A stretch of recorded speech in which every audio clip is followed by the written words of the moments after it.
generations past, a birthright being squandered by corruption in Albany, and the depredations of an insecure, scheming mountebank posing as governor who loathes both us and himself. As liberty beckoned to enslaved peoples behind the Iron Curtain via American broadcasts after World War II, we now say, believe, rise, and join us. Welcome to Radio Free New York. Hello, everybody. This is Andrew Hollister, your host for Radio Free New York, and I am broadcasting live from Prague in Czech Republic. So what that means for you guys is a couple things. One, I won't be able to take in any live calls. So if you call into the studio hoping to leave a comment or a question for me, I won't actually receive that comment or question until the end of the show. For those of you who are watching the stream on Facebook or Twitter or YouTube, A, comment and let me know if you can hear me okay, and B, there is a slight delay, so my lips might not match up with the audio. Hopefully that's okay for you guys, but I will be able to get your comments and questions, so if you do have a comment or question and you wanted to call into the show today, instead, if you can, hop on Facebook or YouTube, post a comment there. I see Nathan is joining us here on Facebook. We've got some people joining us on Twitter and Periscope right now. So guys, can you hear me? Yep, Nathan says the audio is a little choppy. Sorry about that. It may be a little cleaner on YouTube. So here we are. I'm live in Czech Republic. You guys might be wondering what I'm doing in Czech Republic. So I'll give you guys just a little bit of background. My wife is from Czech Republic, for those of you who might not know. And I am here because we are going to be visiting family for Christmas. So that's what I'm doing here. We'll actually be in a small town. That's where I'll be broadcasting from on Friday, called Rovensko pod Troskami, and basically is a small town in Czech Republic, one of the smallest towns they have, and it's below a really cool castle, actually. It sits on two dormant volcanoes, and just a really cool place. I think it's 800 or 900 years old. So what I'll do is I will actually post some pictures for you guys later, or maybe even put it through the live stream in the next episode that I do, so you guys can check it out, see where I'll be for the next couple of weeks. It is a long trip, so what we try to do is spend as much time as we can there instead of just going for a couple days and traveling for 12 or 13 hours. So something people have asked me a whole bunch about while I was traveling, and I know this steps a little bit outside of New York State, but I'm just going to share this with you guys. People have asked me constantly all throughout the weekend what traditions are different in Czech. What things do they do differently for Christmas? Do they celebrate Christmas? How do they celebrate Christmas? So many questions like that. So I'm going to just take a couple and answer a few of them for you guys. And then, like I said, comment in if you have any other questions. And then we're going to dive into some stuff about New York State. Before we do that, I want to remind you guys that I'm looking for sponsors.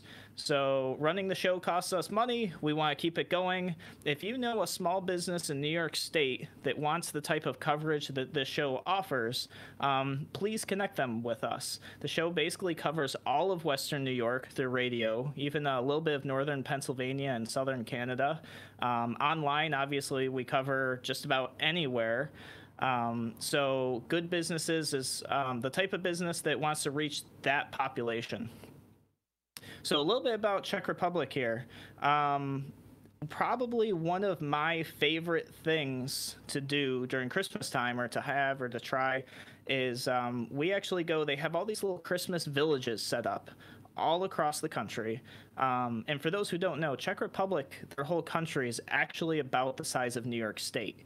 So when I talk about across their whole country, you can kind of think of it as if we had these all across New York State. Now they're connected a little differently here because their public transportation is way better than ours. I've never needed to rent a car when I come here. We just, we get off the plane, we get on a bus, we travel, we get on a metro or a subway or a tram, which I think we would call the tram like a trolley car. And yeah, you just get anywhere. But in this time of year, there are little Christmas villages all across the country. Last night, I think we went to like 3 or 4 of them, all within like a few blocks. We just walk a block, and there's, basically every square there's vendors set up with hot wine, little trinkets, gingerbread houses, gingerbread cookies, all sorts of food. They've got sausages, sauerkraut, dumplings, pork, lots of beer. Beer is extremely popular in Czech Republic. It's actually well known for its beer. And just a whole bunch of little decorations and Christmas gifts. And a lot of these will be handmade things. They'll also be like pre-manufactured stuff. They also have blacksmiths in some of these, so you can actually watch the guy there do iron work live, and then you can actually buy the stuff that they work on. So it's actually pretty cool. So kind of the thing to do is you show up to these Christmas villages, and they have hot wine, or mulled wine. So the idea is you show up, you get yourself some hot wine. There is hot chocolate too, but that's not as prevalent. And you get your hot wine, and you can just kind of like go through the little villages, check stuff out, and obviously buy stuff from the vendors and have a good time. There's Christmas trees all up all over, Christmas lights, and it's a pretty good time. I know actually Rochester just tried this year to set up a Christmas village downtown, and I've heard some pretty mixed reviews about it. I hear that some people think it's absolutely amazing, and other people said it's just really not that great. So I haven't personally been there, and by the time I get back to New York, chances are it'll be all teared down. But if you did go to the Rochester Christmas Village, post in the comments. Tell us about it. Let us know what your thoughts were. Like I said, it's been about 50-50. I've seen people post and say, oh, it was a really big letdown. And then I saw other people post and say it was absolutely amazing. Their family loved it. It was a good time. So let me know what you think. And I am just checking the comments here. I see we've got more people joining us on Facebook. Hi to Brian, Rod. Thanks for joining, guys. Yes, Rod, I'm having an awesome day. So the other thing that I really enjoy about Czech Republic, and this goes pretty much anywhere in the country that I've been, is it's just really walkable. And you could say that anywhere is walkable. But what I mean by that is, if you go to a hotel or a bed and breakfast, just about anything you want to get to is within walking distance. And walking is really, really common. So it's just a little different piece of culture. And it just feels really good to be out there walking every day. Wherever you go, you're going shopping, you just walk to the store. If you're going to go to a restaurant or a bar, everything's within walking distance. Unlike Rochester, especially with how the suburbs are set up, walking is just not very prevalent. There's areas that don't have sidewalks at all, and you mostly use your car for transportation. People downtown are a little more mixed because there's some public transportation downtown, and now that we've got the bike lanes, there's a little more bicycling. But just another thing that's a little different over there that people wonder about. Public transportation comes up a lot, and it's very good here, so I'll probably talk about it a couple times over the next few broadcasts. The other thing that people always want to know about Czech Republic when I come here is, what do things cost? Is it affordable? Is the dollar strong here? A lot of people wonder, what the conversion rate is to the euro. And actually, Czech Republic doesn't use the euro. That's one of the reasons their economy has done so well, while other European countries that adopted the euro have struggled. And the reason for that is Czech Republic, their economy is very well self-contained. They still produce things in their country, as small as it is. Remember, it's about the size of New York State. They still have actual production of goods in their country. They don't import as much as we do. Their farms create food, and it stays within their country. It goes in their stores. It's like a lot of local stuff. Whereas if we get avocados, they might be from Mexico. We import food from China, from all over the place. So when we buy food in New York, a lot of times we're not getting food that was grown in New York, whether that's meat or produce or whatever. Whereas here, a lot of the stuff you buy is actually made right here in Czech. So their economy's done very well for that. It's also done very well for the fact that they haven't adopted the euro. So when the euro's had issues and other European countries have had issues, the Czech people, the Czech economy runs on the crowns. They're one of the only nations, if not the only nation, a part of the EU that actually maintain their own currency instead of adopting the euro. And when we've seen economic issues, they've been largely unaffected by it. So right now, the US dollar is worth about 22 Czech crowns, which is, I would say, about average for what it's been. My wife and I have been together now for about 10 years, so we've been coming here on and off for a while, and I've seen it as low as 18 crowns to the dollar and as high as 24 crowns to the dollar. So it's pretty average for what it costs, but as far as how far that dollar goes, it actually goes pretty far. If you're in the outlying towns that aren't super touristy, and like Prague, for example, if you're outside of Prague, you can easily find breakfast for 20, 25 crowns. So you figure for about $1. A beer, you can get a beer for anywhere between 15 and probably 25 or 30 crowns on the really high expensive end. So beer is actually pretty cheap here. Everybody wants to know what the beer costs. However, water, ironically, tends to be more expensive than beer. And the interesting thing about water here is they don't really do tap water. It's more of bottled water, and it's not bottled water like we normally would expect tap water to be. They usually have bubbles in the water. So it's more of a seltzer water, and you actually get to request the level of bubbliness it is. So you can get low bubbles, which isn't very common, medium bubbles, or high bubbles, which is like very, very carbonated. And so those are just some of the things that the first time I went to Czech Republic was different. And, you know, as I continue to come here, it's still different, but it's something that I enjoy. And it took me a while, though, to warm up to the bubbly water because I'm very much the type of person. I don't really drink soda. I don't drink coffee at all. I can't stand coffee. I know you guys think I'm like crazy weird for that. But I really just drink water and the occasional bourbon. Those are like really the only two things that I drink. So getting used to the bubbly water, it actually took probably 3 or 4 trips before I was like even okay with it. But now I've kind of adapted to it. I enjoy it, and I look forward to it. So we're coming up here on our break. So we're going to take a quick 2-minute break here on Radio Free New York. And when we come back from this break, we are going to talk about Judge Astacio because she is just always finding her way into the news. You know, this is the judge that's been labeled drunk judge. So we'll talk about her when we come back from this quick 2-minute break. I'll see you guys in a little bit on Radio Free New York.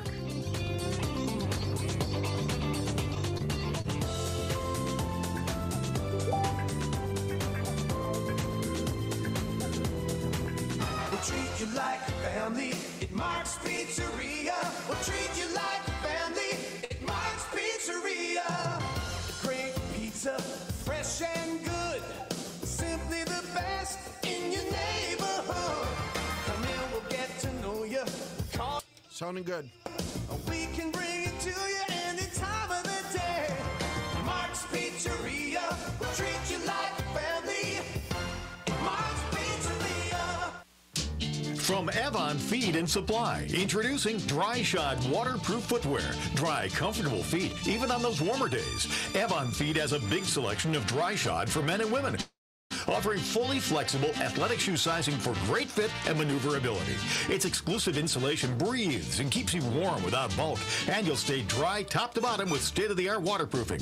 While you're at Avon Feed, find everything for your pet, from feeding bowls to toys, leads, collars, beds, crates, and tie-outs. Avon Feed and Supply has what the big pet chain stores will never have: Tim Cole and his great knowledgeable staff. And if you think you'll save money at that pet superstore, well, think again.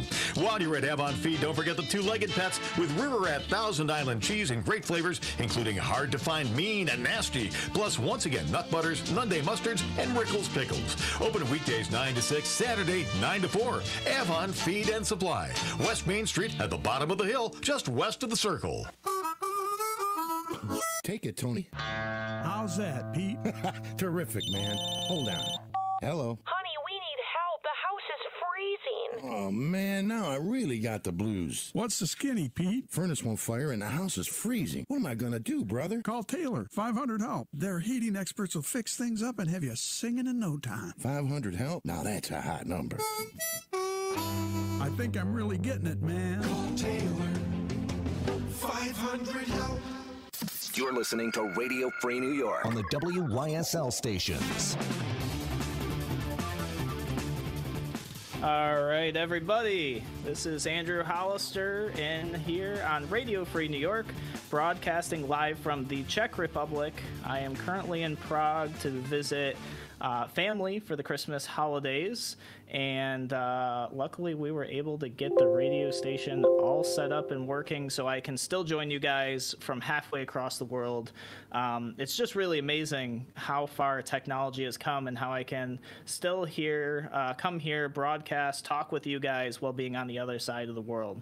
So I just checked the comments over the break, and Nathan from Facebook says that when he lived in Scotland, the Christmas village was across from the park from his house, and he enjoyed the mulled wine just a little bit too much. And yeah, I'll tell you guys, I don't like wine at all. I know I'm strange. I don't like coffee. I don't like wine. I prefer water over soda. I get it. I'm a little weird. But for whatever reason, I do enjoy the mulled wine, the hot wine. And this time around, I got to try a different type, which was actually a white wine, either made with honey or with honey in it. I couldn't quite understand. I don't speak Czech fluently. In fact, I know just enough to be dangerous, so I don't quite know exactly how the wine actually was set up. But it was really good. I was really impressed, and a lot of these wines made here are actually homemade.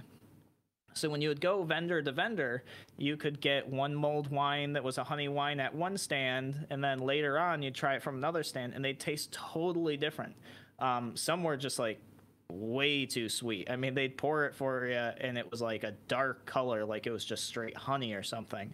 But it was very, very good. It's definitely a cool tradition that we don't have in Rochester anyways. I'm sure there are places in New York that have those type of traditions. I haven't personally experienced them. Although I do remember a long, long time ago when I was little, my uncle would take me to Charlotte Beach, and I don't know that it was Christmas time, but there used to be like a festival down there with vendors and different rides and stuff like that, which I think is what the city in downtown Rochester was trying to do. So it'll be interesting if anybody comments in and gives any feedback on how the Christmas village downtown was this year and what they thought of it. And then Arian on Twitter says that water to bourbon is a big jump. Yeah, I guess. There's just not many beverages I enjoy. I did forget to mention I occasionally enjoy tequila as well. But I don't drink very often, to be honest. Kind of a rare thing. I'm always working. I'm always moving around doing stuff, and water keeps me hydrated, good to go. So really just kind of special occasions, time with friends and family around the holidays. But yeah, I got really just two basic modes, water and bourbon. That's about it. That covers everything for me. So as I alluded to before the break, that Judge Estacio, some of you may have read about this already, because this isn't super new. This has been kind of here and there in the paper. Judge Estacio is, well, let me give you guys some background. So this is the judge that has been dubbed in the media as Drunk Judge. So this is the judge from Rochester who was a DWI judge. So assigning people rulings for their DWI cases And she actually ended up being arrested for a DWI herself and tried to abuse her power in numerous different situations, tried to tell the cop that she couldn't be arrested, just a whole bunch of things. And I guess you could say this is all alleged, right? But she did end up getting a DWI in court. She did end up violating her probation multiple times. She left the country while she was on probation. I think I'll have to double check. I don't think she was allowed to even leave the county, if I remember correctly. And she left not just the county, but the state and the country. She up and left and went to, I think it was Thailand, and she said that she was there with Buddhist monks. She was supposed to be showing up to work as a judge and doing things, just not hearing cases. And she was in another country, and sadly, she was getting paid about $170,000, a taxpayer salary, while she was in another country, violating her court orders, and not showing up to work at all. Then when they found out, she came back, she went to court. She, from my understanding, violated probation, or maybe it was probation, I think. She wasn't supposed to be drinking at all, and she had an ankle bracelet on, and the bracelet was going off because it detected alcohol. I believe the way it works is it has little sensors, and when you sweat, it'll check to see if there's alcohol in your sweat. She said, no, I wasn't drinking. My moisturizer cream has alcohol in it. So that was her excuse there. So she was just in and out of court constantly in the media. And then things took a different direction. And I mean, at this point, if this was you or I going through this, we would just be in jail. I mean, it really showed how powerful an elected judge is in this state. This just whole parade of things that were happening. And it kind of showed New Yorkers a little bit about how our system works and how a judge is so high up in power that you can't even remove a judge from office. There's only one organization in the state that can remove a judge, and I think they've only ever done it once. Judge Estacio eventually did end up being removed from the bench, so I think she's the second judge to ever be removed from the bench in New York State. But just to give you an idea of how serious this issue is. So as all this is going on, turns out, and this may be considered allegedly, I don't know how this has been, I guess the court case is still going on, so I guess this is still technically an alleged crime. But Judge Estacio went to Dick's Sporting Goods to purchase a shotgun. And I don't remember, I think the first issue was she was acting very strange, so much so that the employee there did not feel comfortable selling her the firearm. They didn't even make it to the background check. They didn't make it to anything. And she was just, whatever was happening, that clerk did not feel comfortable selling her a firearm and said, no, I'm not going to allow you to purchase a firearm today. And that was that. So she left that Dick's Sporting Goods and went to another one and tried to purchase a shotgun there. Now, my understanding is that she used her sister's ID. And I don't see here that there are any charges for that. I'm sure they'll be upcoming, or maybe they're included in one of these court cases.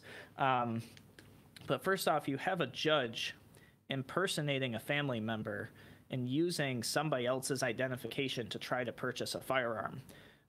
Once again, if you or I were to do this, we would be behind bars today. Absolutely.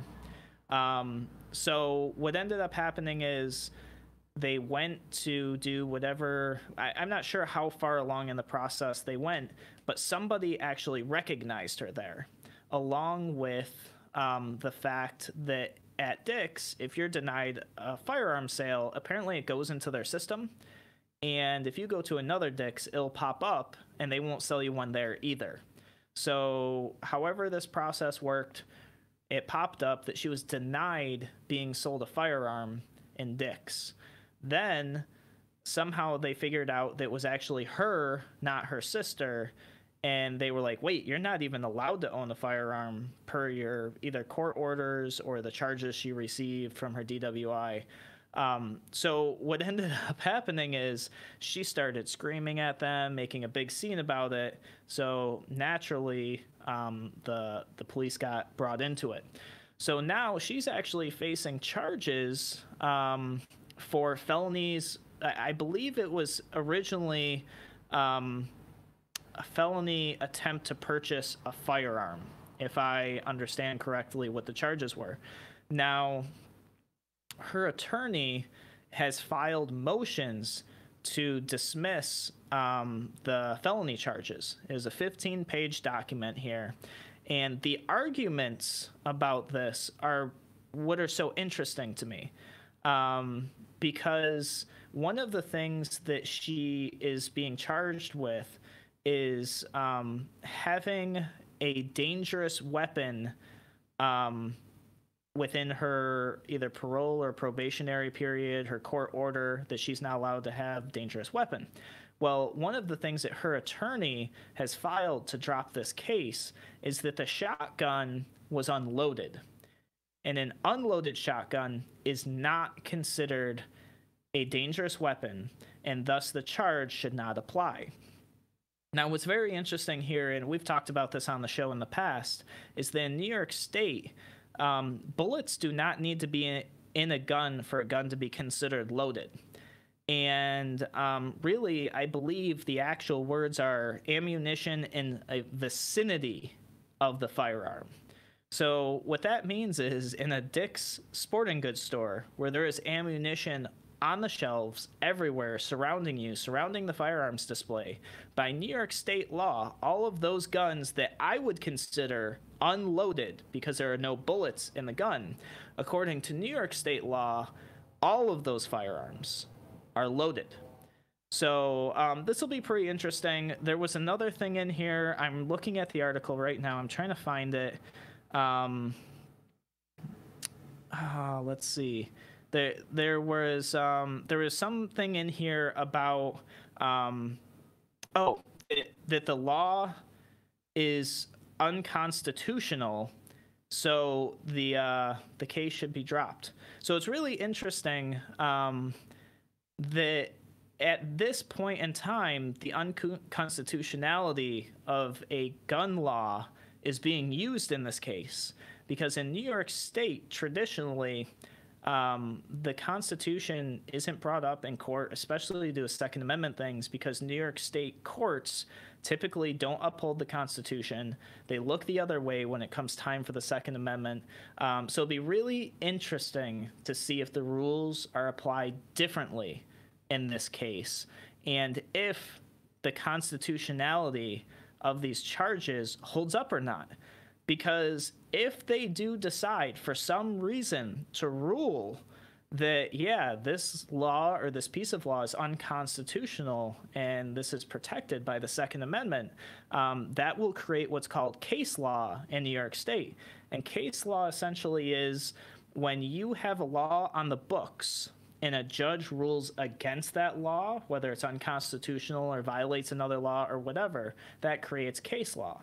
So if you go to court as anybody in the state, in the jurisdiction of that court, you can point to that other court case and say, yeah, the law on the books is this, but Judge so-and-so ruled this way. So the case, there's precedent set, and they actually will follow case law over laws in the books. So this is really interesting to me that this is a possibility here, that they're going this route for the defense. I will be watching this very closely, and I will also give you guys an update on it, because in this really bad situation, this bad for the taxpayers, bad for just New York State in general. I mean, we're constantly called the state with the most corruption and politics. So Judge Estasio's situation, which she's no longer a judge, by the way, I think I mentioned that, but just to be clear, she was ultimately removed from the bench, which of course her and her attorney are appealing. So she's trying to get her judgeship back and her taxpayer salary of over $170,000 a year. But what's interesting to me and what I'll be watching is if they actually win this case and it gets dropped because of the constitutionality of the law, in this really bad situation, that could actually be a big win for gun owners. So we're going to take another 2-minute break here, and when we come back, we're going to talk a little bit about the Amazon deal, because as many of you know, there's been a ton of controversy about the Amazon deal, and they just did something even more controversial. So we're going to take a quick 2-minute break here on Radio Free New York, and we'll be back in a moment.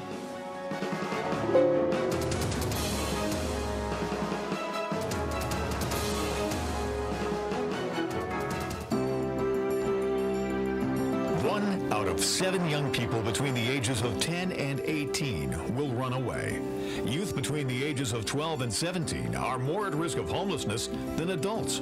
These runaway youth are also at risk for human trafficking, being forced into situations where they're exploited. Human trafficking of adults and children exists in almost every community, and it exists here.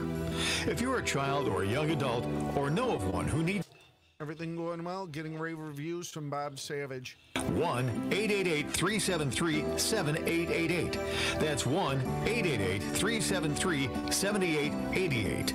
TTY 711.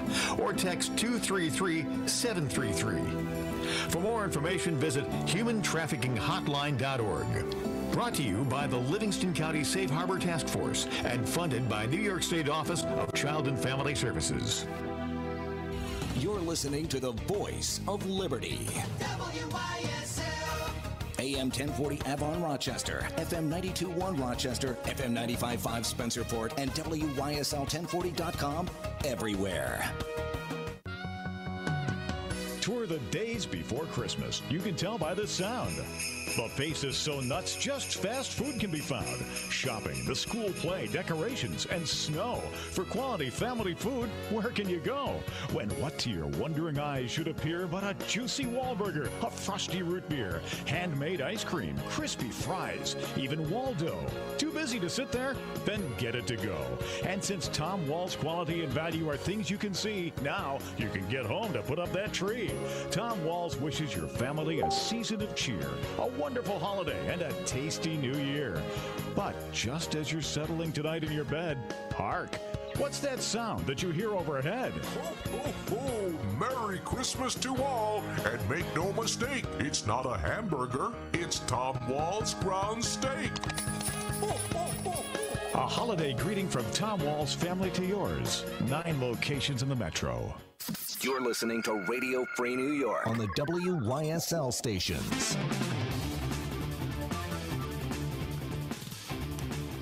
All right, everybody. I am back here, Andrew Hollister, your host of Radio Free New York, broadcasting live from the Czech Republic.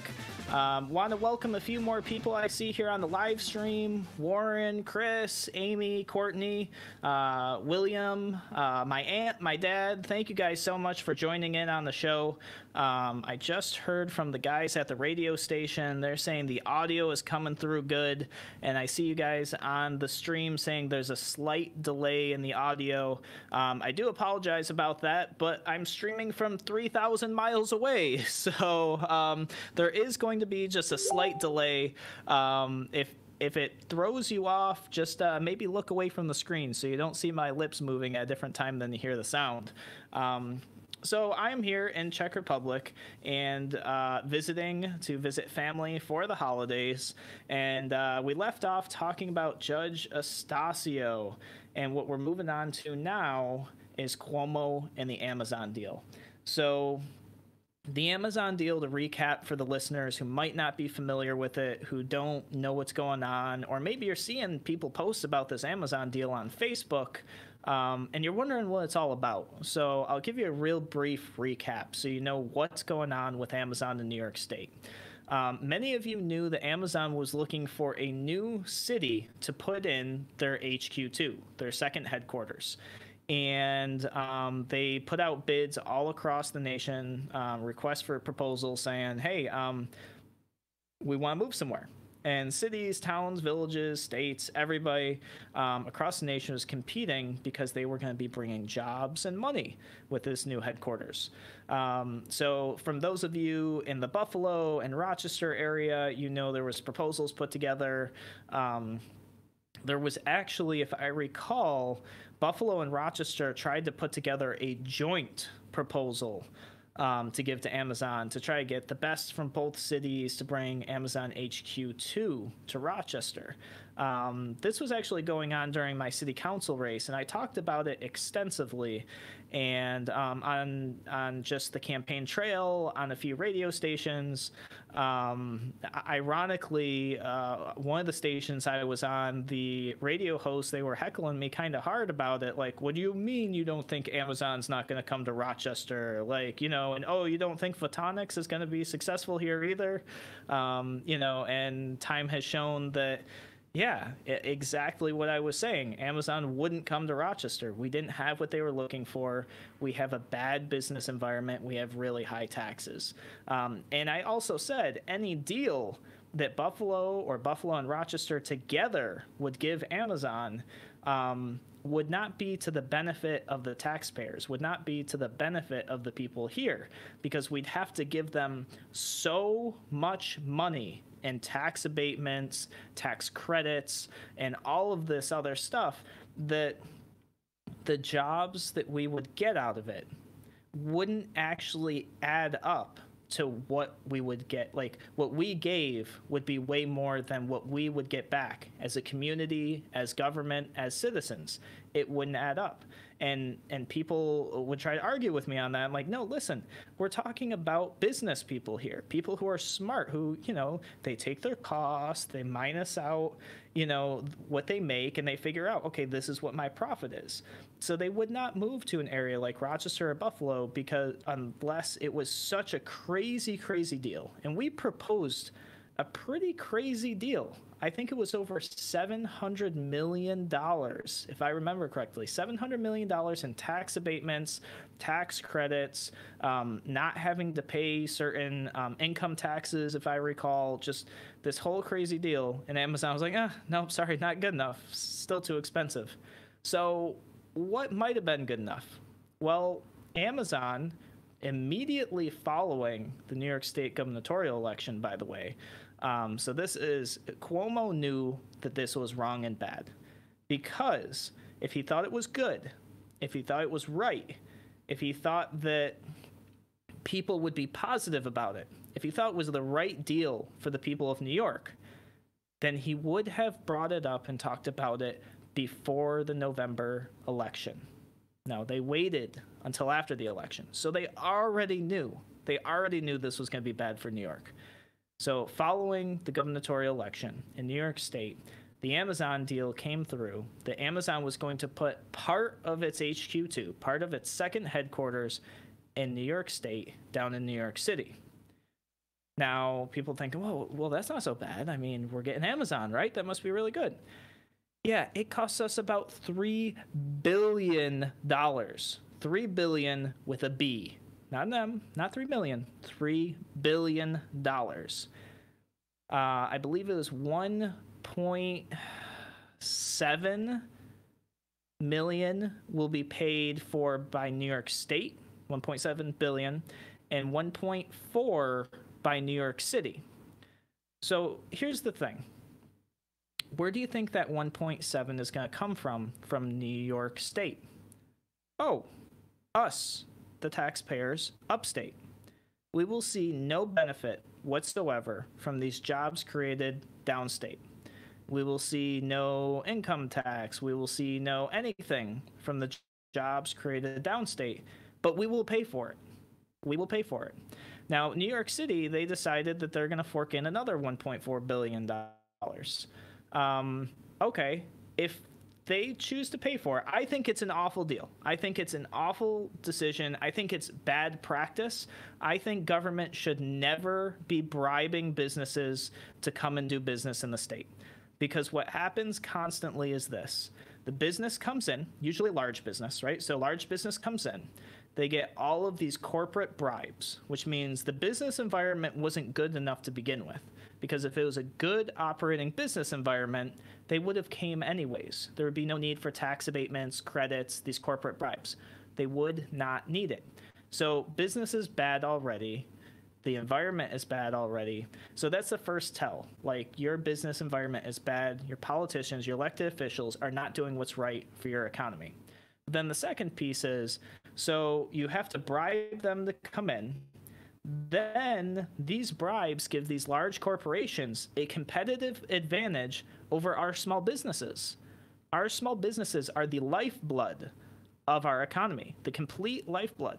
So you bring in a big business, you give them a competitive advantage above all the small businesses. What happens is that competitive advantage puts all of our small businesses out of business entirely.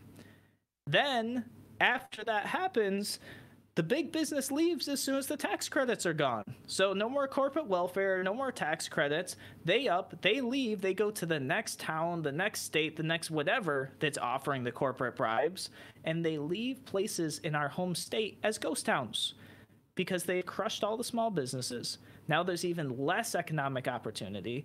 Meanwhile, we haven't fixed the problem with our business structure, with our business policies. Our elected officials just point and go, oh, look, we brought business in. We're doing great. Look at all these jobs.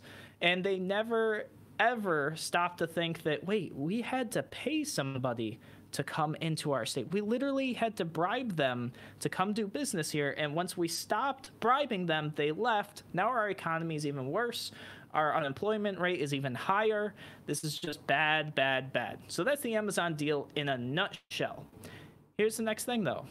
Now Amazon has hired a consulting firm closely tied to Cuomo for help pushing its location piece of its HQ2 in Queens.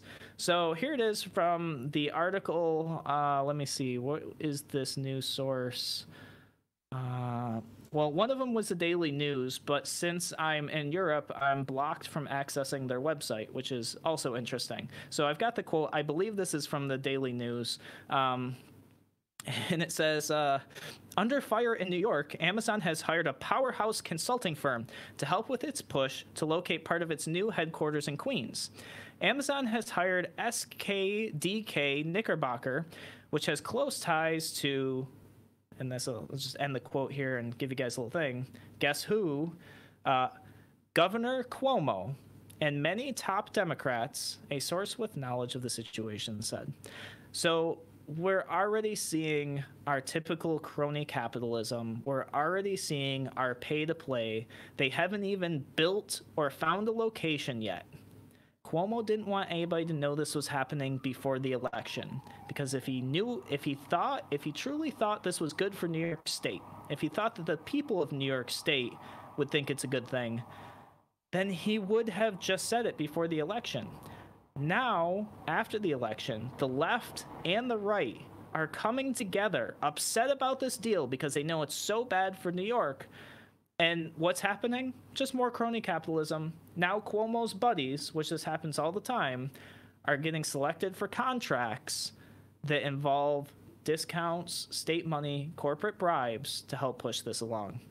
So I just had to share that with you guys. You know that the situation for me is very frustrating, which is why I keep on top of it. I want to keep you guys educated on what's going on, especially when you look at the amount of money that Upstate will be forking into this project, and we will see absolutely no return on it whatsoever. So we're going to take another quick break here. We'll take a quick 1-minute break, and then we're going to talk about another hot button topic, which is the I Love New York signs. So we'll take a quick 1-minute break here, and we will be back on Radio Free New York. We're not going to make America great again. It was never that great.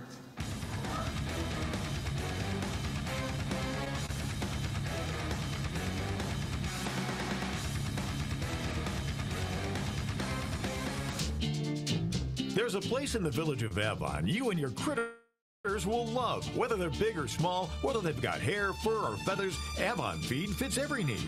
There's a full selection of pet foods for dogs and cats, bird feeders, suet, and all kinds of quality wild bird seed.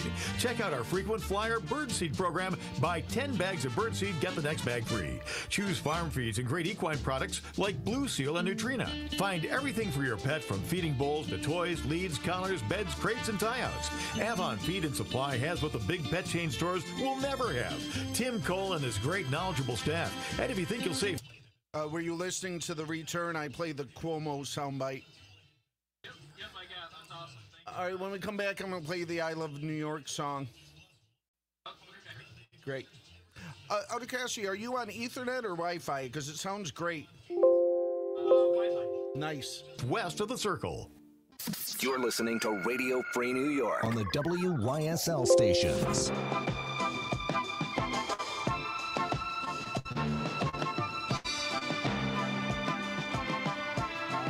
Everybody, this is Andrew Hollister, your host of Radio Free New York. I am playing here live from Czech Republic. Wow. All right, let me start over. Andrew Hollister, your host of Radio Free New York, and I'm here live from Czech Republic, checking through the comments here, saying hello to a few people who have joined us on our Facebook live stream. Looks like Greg has joined us, Matthew has joined us, Michelle has joined us. Thank you guys so much for coming in on this. I've got a comment, people like the beard, which thank you very much. That's we actually had an episode that went through some beard pictures and everything because people enjoyed it. So for those who are listening on the radio, throughout the whole campaign, everybody who has watched these live streams saw me clean shaven. And while I was traveling all across the state, I was clean shaven. So after the campaign, I've been a little more lax about shaving. I still do, but sometimes it grows out a little bit. And on one of the live streams, people started commenting about, oh, you've got facial hair. We've never seen that before. So we actually did a quick little segment in one of the episodes where I actually shared some beard pictures on the live stream. And we had some fun with it. Actually, and it's funny that this comes up because when I went through TSA in France on my way over here, the security actually took away my shaving razors. And I'm going to talk about that in the next episode because I don't think we're going to have time today. I was hoping to get it today, but I got a little bit fired up about Amazon. I had to talk about Judge Estacio, and before you know it, I just burnt through so much time. And we got to talk about the I Love New York signs. But in the next episode, I'm going to talk about security theater. The idea that governments are trying to make everything seem so secure. You see this a lot in New York City as well. Actually, the first time I heard the term was from Larry Sharp, who ran for governor. I ran alongside him in this last election. And he's like, yeah, it's security theater. And we talked about it. It's just the perception of security when things aren't actually secure. So I'm going to talk about that experience in the next show, just how TSA, airline security, the things that they do in the name of safety, which really just kind of they take your property, they invade your privacy, all of this in the name of security when people have actually gotten stuff through that they're just not good at detecting. So we'll talk about that in the next episode. But what I really want to close out this episode with today is the I Love New York signs, because they have reared their ugly head yet again. A little bit of background on the I Love New York signs. New York State put up signs along the thruway all across the state, and I believe they even tried putting some in other states as well, trying to promote New York. This is a sign that things are not good in your state. When you have to spend taxpayer dollars to create propaganda to tell the people in your state how good it is, you know something's wrong. That's just first and foremost. So the controversy with these signs is that we spent millions of dollars on them, and they're legal according to the federal government. And then we were going to lose $14 million of funding. Actually, I think initially the cost was even more than that if those signs didn't come down, and Cuomo was trying to puff his chest and say, I'm bigger than the federal government, you can't tell me what to do, we're not doing anything. Well, here we go. Following the election, quietly, very quietly, these signs have been disappearing across the state. So the reason this actually came up is last week I was traveling to an event, and Greg, who's a great friend of mine, he was with me all throughout the campaign. He was going to this event with me, and he noticed that, hey, those signs, I didn't see any. And I'm like, oh, you know what? You're right. I didn't notice them either. So I did a little research, and sure enough, very quietly after the election, these signs have been coming down. Now, the interesting thing about these signs are that when these signs went up, the New York State Department of Transportation blatantly lied to the New York State population. Our government lied to us just right to our face. They told us that it only costs $1.76 million to produce and put up these signs. Well, then, as the hearings went on, and with the federal government saying, oh, these are illegal, it actually came out during testimony that we actually spent $8.1 million. So 4 times the cost of what our government told us they spent on. They said we spent less than $2 million. We actually spent more than $8 million. So this is the first thing. Our government just straight up lied to us about the costs. But now we're looking at losing federal funding, being fined, all this other stuff because these signs were illegal. Our government put up these signs illegally. Now they've been taken down, and these are signs, once again, that we spent more than $15,000 per sign, about 514 signs installed at the tune of $8 million. I have not been able to find yet what it would cost to have them taken down, but they have been being taken down, and I'm sure we'll never know. We will never know how much money our state spent taking down illegal signs that they put up. When they were going to be put up, people were fighting it to begin with, and I think that's why the government lied about what it cost. Oh no, it's not a big deal. It was only $1.76 million, which to me as a taxpayer, that's a tremendous amount of money. And then it came out that it's $8.1 million. Now they're gone. So our state spent over $8 million on a product to try to make people think that this state is better than it is, to use it as a propaganda piece. And now they're gone. So totally failed investment, just like things like Startup New York, totally failed investment where we spent millions of dollars trying to bring businesses to New York. These are just branch level issues. We're attacking the branch. What we need to do is address the root of the problem, which is our taxes are too high. Our regulations are too tough for businesses, both big and small. Our economy is doing very poorly in New York because of these. We need to address policy. Putting up shiny signs and doing other stuff like that is not going to fix our economy. Giving billions of dollars to Amazon is not going to fix our economy. Small businesses are not going to thrive because of these things. They will thrive when we reduce our regulations, make it easier to operate a small business in this state, and make the tax burden less. But the only way we can do these things is by cutting spending, because otherwise all we're going to do is increase our deficit. So it's got to start there. We got to start cutting spending. Once we cut spending, we can cut regulations, cut taxes. And then when we do all of that, we can start to look at actually improving life here in New York for the little guy. Not for the big businesses that get big corporate bribes, not for the big politicians who just voted themselves a huge raise, by the way, a huge raise. And now the government's being sued over that as well. Maybe I'll talk about that in the next show. There's a lawsuit now open against New York State over them voting on the raise. For all the elected officials who are receiving the raise are the ones who voted on the raise. So we'll talk about that in the next show. And we're just about wrapping up to the end here of this show. Looks like I've got about 60 seconds left. So I'll tell you guys, it's just a little teaser for the next show here. I go through TSA I give them my carry-on. I only travel with the carry-on now. I don't check luggage anymore. While this happens, they stop, they pull me aside, they go, "Oh, do you have razors for shaving your face?" I'm like, "Yeah." 30 seconds. There's a little double edge. And I go to do this, they take it away, they say it's illegal. I walk into the bathroom of the airport in the secured area. Aren't they selling them in the bathroom outside of security?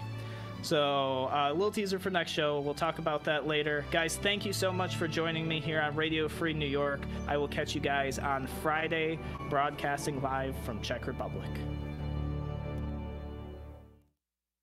I bet you never heard this before. Good job. Good job. Could you hear?